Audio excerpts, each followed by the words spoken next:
Hello friends, welcome back to our channel Online Samayalarai. இந்த வீடியோவில் டேஸ்டான சாம்பார் பொடி எப்படி செய்கிறதுன்னு பார்க்கலாம். அதுக்கு முன்னாடி இன்னும் இந்த சேனலை சப்ஸ்கிரைப் பண்ணாதவங்க உடனே சப்ஸ்கிரைப் பண்ணிக்கோங்க.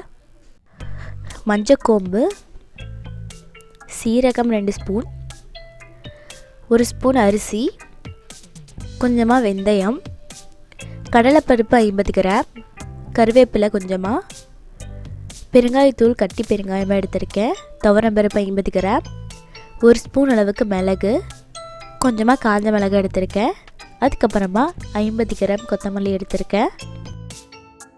இதுதான் தேவையான பொருட்கள். இதை கரெக்டாக எடுத்து வச்சுக்கோங்க. ஒரு பாத்திரம் வச்சு பாத்திரம் நல்லா காஞ்சதும் துவரம்பருப்பை எடுத்து வறுத்துக்கலாம். அது லைட்டாக வறுத்துட்டு எடுத்து வச்சுருக்க கடலைப்பருப்பையும் சேர்த்து வறுத்துக்கோங்க.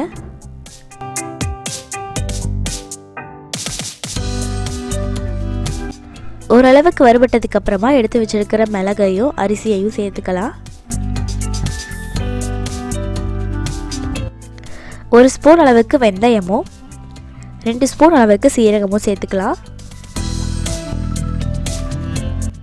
மஞ்சள் கோம்பு உடைச்சி வச்சுருக்கேன், அதை இது கூட சேர்த்துக்கோங்க. மஞ்சள் கோம்புக்கு பதிலாக பவுடர் மஞ்சள் இருந்தால் கூட சேர்த்துக்கோங்க.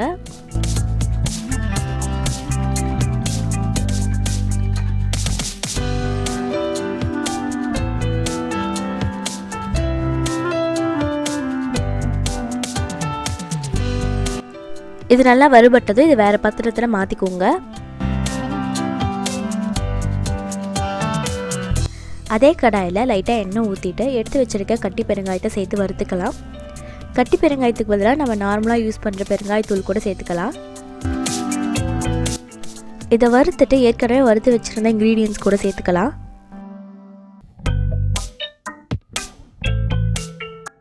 திரும்ப கொஞ்சமாக எண்ணெய் விட்டுட்டு எடுத்து வச்சுருக்கிற கருவேப்பிலையையும் வரமிளகாயையும் சேர்த்துக்கலாம்.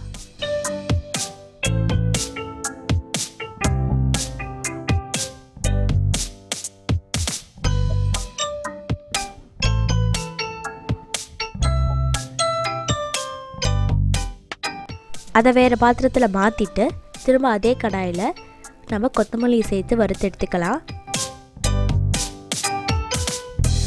கொத்தமல்லி 50 கிராமும் சேர்க்க தேவையில்லை, 25 கிராம் மட்டும் சேர்த்தா போதும்.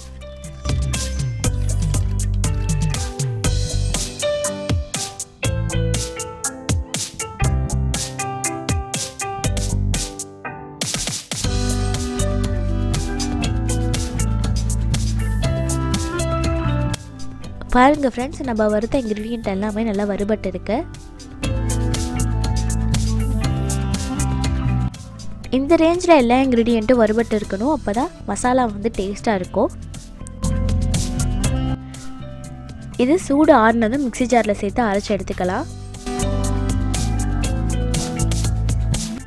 அவ்வளோதான் ஃப்ரெண்ட்ஸ், டேஸ்டான சாம்பார் பொடி ரெடி ஆகிடுச்சு. கண்டிப்பாக ட்ரை பண்ணுங்கள், எல்லாருக்கும் ரொம்ப பிடிக்கும்.